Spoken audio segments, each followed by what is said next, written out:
Hello everyone, welcome to I GATE Bhilai. GATE 2025 का result आ चुका है और आज हमारे साथ आई गेट के एक टॉपर मारूफ हैं। मारूफ ने अपना ग्रेजुएशन जीईसी रायपुर से किया है और इस साल गेट 2025 में 1325 रैंक उनकी आई है। तो congratulations Maroof. Thank you sir. तो सबसे पहले स्टार्ट करते हैं इंटरव्यू। आप अपना बेसिक डिटेल बताइए, मतलब आपने स्कूलिंग कहाँ से करी है और आप बेसिकली छत्तीसगढ़ के लोकल हैं या फिर? जी सर, लोकली मैं सर छत्तीसगढ़ से हूँ और मेरे जो मैंने schooling Krishna public school Narendra Nagar Bhilai से करी है। मतलब नर्सरी से वहीं से, नर्सरी से 12th तक। मेरे फादर क्रेन ऑपरेटर हैं भिलाई स्टील प्लांट में और मदर हाउसवाइफ हैं। तो उसके बाद स्कूलिंग मतलब 12th तक आपने यस सर, सेम स्कूल से यस किया? सर। उसके बाद इंजीनियरिंग की तरफ आपका कैसे प्लान बना कि मुझे इंजीनियरिंग करना है? और मतलब और भी काफ़ी ऑप्शंस होते हैं कि आप कॉमर्स कर सकते हैं या फिर आप आर्ट्स की तरफ जा सकते हैं, ह्यूमैनिटीज़ की तरफ। तो इंजीनियरिंग का कैसे आया, मतलब कहाँ से आपको वो स्पार्क मिला कि मुझे एक इंजीनियर बनना है? सर मेरे रिलेटिव्स हैं तो अच्छा। ज़्यादातर वो इंजीनियर ही हैं। मतलब मेरी फैमिली में नहीं है मगर मेरे जो रिलेटिव्स ज़्यादातर वो इंजीनियर है, तो उनसे ही इंस्पायर था मैं ज़्यादा कि इंजीनियरिंग करना चाहिए। मतलब वो ज़्यादातर मैकेनिकल इलेक्ट्रिकल ऐसे इंजीनियर हैं, मगर कंप्यूटर साइंस के लिए भी एक स्पार्क का था कि 11th में जब ऑप्शनल चूज़ किए थे तो कंप्यूटर साइंस से भी थोड़ा सा मतलब फ्रेंड्स ले रहे थे तो मैं भी ले लिया। तो फिर उसमें पसंद आ गया। फ्रेंड्स तो छोड़ दिए थे मगर मैं बोला अच्छा लग रहा है तो वो ले लेते। उसके बाद सर जेई में भी मेंस क्लियर हुआ था, 93 परसेंटाइल आया था। फिर मगर उसमें डोमिसाइल लगा के अच्छा वो ब्रांच नहीं मिलती एनआईटी रायपुर में, तो उसको ड्रॉप कर दिया। और ये क्या बोलते हैं सीजीपीटी में सर, उसमें उस टाइम 12th बोर्ड से हो रहा था, बोर्ड के मार्क्स हो रहा था, कोविड का टाइम था। तो मतलब जीईसी रायपुर मिल रहा था और मेरे पापा के दोस्त रुंगटा में प्रोफेसर हैं। अच्छा। तो उन्होंने रिकमेंड किया था कि जीईसी रायपुर जाने के लिए। तो फिर जीईसी रायपुर में आपने कंप्यूटर साइंस लिया। फिर उसके बाद आपकी बीटेक की स्टार्टिंग इनिशियल जर्नी कैसे रही, मतलब फर्स्ट ईयर सेकंड ईयर, और फिर गेट का थॉट कैसे आया कि मुझे गेट करना चाहिए? और प्लेसमेंट सिनेरियो क्या था आपके कॉलेज में? प्लेसमेंट तो सर ना के बराबर है कॉलेज में। और जब फर्स्ट के 2 ईयर सर कोविड में निकल गए थे और जो क्या बोलते हैं फिर उसके बाद फिर 3rd ईयर से जाना चालू किए थे रायपुर। और जो गेट की जो इंस्पिरेशन थी सर, वो जैसे रिलेटिव्स हैं मेरे, तो उनमें से एक का 200 to 300 के बीच में रैंक आया था गेट में। आईआईटी बॉम्बे से, और आईआईटी बॉम्बे में किया था उन्होंने एमटेक। तो उनसे ही मैं इंस्पायर था। और मेरे जो दोस्त थे कॉलेज वाले, अनुराग और सागर और नुपुर, ये सब लोग आई गेट से लिए थे एडमिशन। तो मैं भी ज़्यादा दिमाग नहीं लगाया, मैं भी आई गेट से कर लेता हूँ। तो बोले चलो। तो फिर आपने प्रिपरेशन 3rd ईयर में स्टार्ट कर दी थी? सर 6 सेमेस्टर में ले लिया था यहाँ पे एडमिशन, मगर बहुत लेजीली करता था मैं।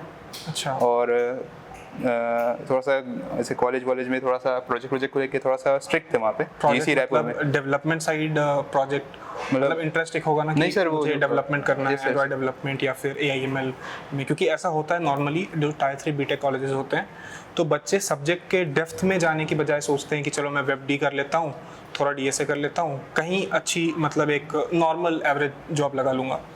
तो फिर वो चीज़ कॉलेज में उसको कैसे आपने मैनेज किया कि नहीं मुझे फोकस पूरा अपना गेट की तरफ देना है रादर देन डेवलपमेंट? या फिर सर वो प्रोजेक्ट्स वो कॉलेज वाली प्रोजेक्ट्स है, 6 सेम में माइनर और मेजर जो 7 सेम में और 8 सेम में होते हैं, तो उसमें थोड़ा सा ना फोकस ज़्यादा रहता है वहाँ जीईसी रायपुर में। तो उसमें भी थोड़ी बात में से तो घबरा जाता था मैं, छोटी बात में। तो फिर फाइनल ईयर में अच्छा स्कोर नहीं आया था, 434 स्कोर आया था मेरा, 9000 कुछ रैंक में नहीं थी। फिर उसके बाद फिर सर जॉब तो कुछ। फाइनल ईयर कब था आपका? गेट 2024 में। हाँ ठीक है सर। फिर उसके बाद मतलब कोई ऑप्शंस तो था नहीं मेरे पास, और गेट भी अच्छा लग रहा था कि करना ही है करके। उसके बाद फिर थोड़ा सा मतलब क्लियर माइंड था और बहुत पेशेंस भी था और बहुत अच्छा भी लग रहा था प्रिपरेशन करने के लिए, क्लियर एकदम। तो फिर फाइनल ईयर के बाद मतलब फाइनल ईयर के दौरान आपने प्लेसमेंट में बैठने का नहीं डिसाइड किया? सर प्लेसमेंट में एक कंपनी आई थी बस। अच्छा। और वो भी एक बच्चा गया था उसमें, वो भी अप्लाई नहीं किया था। मैंने अप्लाई नहीं किया था सर, मैंने अप्लाई नहीं किया था कि मतलब देखेंगे और भी देखेंगे, आगे देखते हैं।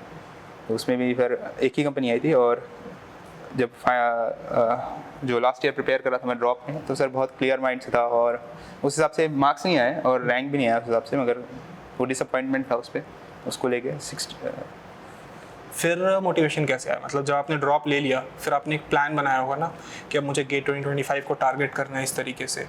तो वो इनिशियल डेज में, क्योंकि होता क्या है कि जब तक आपका कॉलेज फिनिश होता है तो ऑलमोस्ट जून जुलाई आ जाता है, उसके बाद गेट के लिए आपके पास कुछ 7-8 महीने बचते हैं।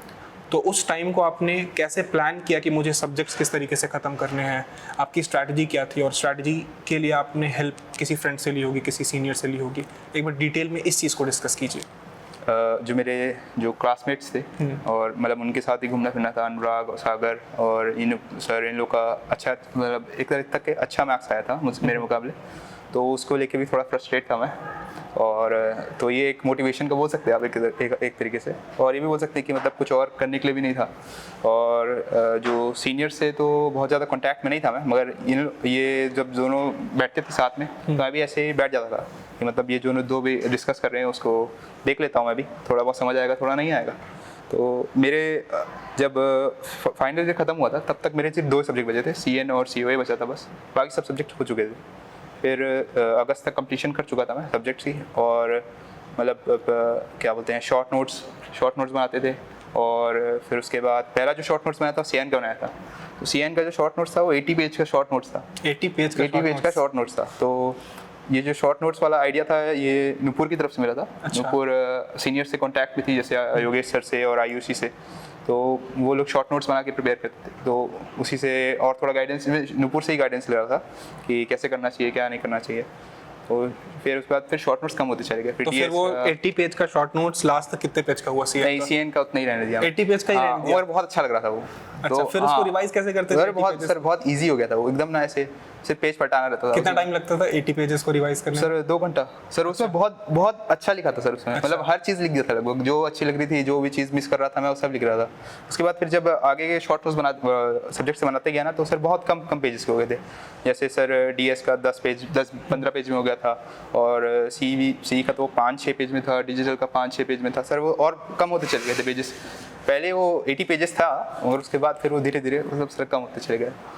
और जो जितने पेज के थे शॉर्ट नोट्स उतने पेज के रहने दिया मैं, और मतलब अच्छे ही बने थे शॉर्ट नोट्स। और रिवीजन की क्या स्ट्रैटेजी थी फिर? मतलब रिवीजन के लिए शॉर्ट नोट्स करते थे, और प्रीवियस ईयर को लेके आपका क्या मतलब आइडिया क्या था कि प्रीवियस ईयर को किस तरीके से यूटिलाइज करना है हमें? क्योंकि एक जो मैं देख रहा हूँ मतलब पिछले 2-3 साल से कि बच्चे क्या करते हैं कि प्रीवियस ईयर को उतनी मतलब प्रीवियस ईयर की उतनी वैल्यू नहीं देते। उनको लगता है कि ठीक है प्रीवियस ईयर क्वेश्चन है, पहले मैं बार बार नोट्स ही पलटूँ, या फिर यहाँ वहाँ के बहुत सारे लेक्चर्स ही देखता रहूँ, नोट्स ही बनाने में बहुत ज़्यादा टाइम देते हैं, और लास्ट में जाके उनको रियलाइज़ होता है कि हमने प्रॉब्लम सॉल्विंग नहीं की। तो इसके ऊपर मतलब इस चीज़ को आपने कैसे मैनेज किया? सर शॉर्ट नोट्स को एज अ एक्टिव रिवीजन की तरह ही मैं ट्रीट करता था। हाँ। और जैसे सब्जेक्ट में कुछ टॉपिक्स थे, जैसे क्या बोलते हैं सर, PYQ से ना बहुत सारे क्लियर हुए। जैसे मतलब मल्टी पेजिंग का जो कॉन्सेप्ट है हाँ। OS का, तो उसमें बहुत दिक्कत आ रही थी। हाँ, मल्टी पेजिंग, उसके लिए मल्टी लेवल पेजिंग में 2-3 क्वेश्चंस प्रीवियस ईयर में बहुत अच्छे दिए हुए हैं, और उसमें इन डेप्थ आपको टाइम डिवोट करना पड़ेगा। मतलब कुछ क्वेश्चंस ऐसे होते हैं गेट में जिनको जेन्युइनली टाइम चाहिए। मतलब कुछ क्वेश्चंस हैं कि ठीक है आपने थ्योरी पढ़ी, क्लास में आपने क्लासेस अटेंड करी, क्वेश्चन को अटेम्प्ट करोगे आराम से क्वेश्चन सॉल्व हो जाएगा। कुछ क्वेश्चन ऐसे हैं जिसमें आपको उसके ऊपर एडिशनल अपना एफर्ट देना है, तो वो चीज़ देने की ज़रूरत है। इन जनरल सारे स्टूडेंट्स के लिए ये बात है। और फिर उसके बाद प्रीवियस ईयर हो गया आपको, टेस्ट के लिए क्या स्ट्रेटजी? टेस्ट के लिए सर मतलब योगेश सर लिए थे गेट वो गो क्लासेस का लिए थे। गो क्लासेस का मैं भी ले लिया था, और करीब सब सारे सब्जेक्ट टेस्ट और वो हो गए थे, और फुल टेस्ट ज़्यादा नहीं दिया था मैं। मतलब फुल टेस्ट भी सर 8 के आसपास थे उसमें, और बाकी सब तो जो फ्री वाले रहते हैं वो अलग, वो तो नहीं बनाया था। 8 के अराउंड 9 के अराउंड बनाया था मैं टोटल में। फुल टेस्ट और सब्जेक्ट टेस्ट तो पूरे सर रिवीजन उसका बहुत अच्छा था। रिवीजन नहीं सर, एनालिसिस सर वो 45 डेज पहले आपने वीडियो बनाई थी सिद्धार्थ सर के साथ। तो वो वीडियो से भी बहुत मदद मिली थी कि मतलब एनालिसिस के ऊपर। तो मैं ना ऐसे बना एनालिसिस में ऐसे करता था कि मतलब हाँ इसमें ये गलत है, इसमें गलत है, मुंह से कर देता था पहले। तो सर आपकी वीडियो के बाद थोड़ा सा मतलब कि कॉपी वर्क भी करना चाहिए। तो फिर एक कॉपी में फिर मैं जितने भी टेस्ट में जो भी गलती होती थी, सारी मिस्टेक्स को मैं एक लेफ्ट साइड में काउंट करता था, और जो भी मिस्टेक जैसे जिन्हें बना ही नहीं पाता तो उनको मैं राइट साइड में लिखता था। तो वो मतलब ना तैयार हो चुका था। जब फुल टेस्ट आ रहे थे ना, तो फुल टेस्ट में सब कुछ तैयार हो चुका था। जब तक फुल टेस्ट पे आया मैं, सब टॉपिक टेस्ट और सब्जेक्ट टेस्ट मिला के पूरा। और फुल लेंथ कब से स्टार्ट किया? फुल लेंथ सर दिसंबर से, मिड दिसंबर से चालू किया था और मिड जनवरी तक बनाया था, ज़्यादा नहीं बनाया था सर। कितने, 8-10 फुल लेंथ? सर 8-10 थे, 10 ही थे सर। फुल लेंथ में मार्क्स का रेंज क्या था, मतलब सर मिनिमम मार्क्स कितने आए थे? और मतलब एक सर वो जो टेस्ट अच्छे आते थे उनमें मार्क्स बहुत अजीब से आते थे और एकदम कम आते थे। जैसे एक में मेरा आया था 32 आया था और बहुत अच्छा गया था वो। और गेट में कितना मार्क्स था? रियल गेट में कितने? सर 63.34 आया था नॉर्मलाइजेशन के बाद। 63.34 पॉइंट। हाँ, और वैसे रॉ स्कोर रॉ मार्क्स तो मेरे 54.6 आपका सेट 2 था? Yes sir. ओके। और जैसे कुछ टेस्ट सीरीज में कोई टेस्ट अच्छे नहीं आते थे तो उनमें अच्छे मार्क्स आते थे, 60, 65 ऐसे आते थे उनमें। और जो रेंज था सर वो 32 से लेके 65 के आसपास ही था सर वो। और फुल लेंथ की एनालिसिस फिर कैसे करते थे, क्योंकि फुल लेंथ की एनालिसिस भी बहुत इंपॉर्टेंट होती है? सर वैसे ही कॉपी वर्क करता था उसमें ज़्यादातर, और जैसे कुछ क्वेश्चंस में जैसे बना नहीं पाऊँ या एकदम समझ ही ना आए तो उनको मैंने कॉपी में नोट करना, क्वेश्चन नोट करता था, फिर उसका आंसर जो आंसर अच्छा लगे वो आंसर नोट करता था। गो क्लासेस में आंसर्स के लिए अच्छा था थोड़ा सा, और डिस्कशन फोरम भी था वहाँ पे, थोड़ा सा आसानी से हो जाता था। और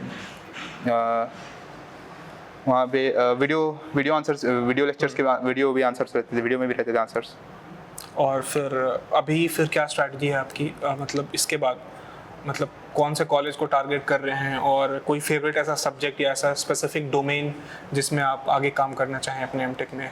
सर ऐसे डोमेन तो कोई स्पेसिफिक नहीं है, मगर टारगेट तो मैं अच्छे कॉलेजेस करना चाहता था, मगर मार्क्स उतने अच्छे नहीं आए हैं फिर भी। नहीं मतलब 1500 rank is a decent rank, तो उसमें आप क्या टारगेट कर रहे हैं, मतलब टॉप एनआईटीज टारगेट कर रहे हैं? टॉप एनआईटीज, ट्रिपल आईटीज हैं जो अच्छे वाले, और क्या बोलते हैं सर, जो अगर आईआईटीज में अगर चांस मिल जाए, अप्लाई तो करूंगा मैं हर जगह पे। हाँ, रिसर्च वाले जो कोर्सेज होते हैं, yes. Research, MTech, RA, MS, उन सब के लिए अप्लाई कीजिए।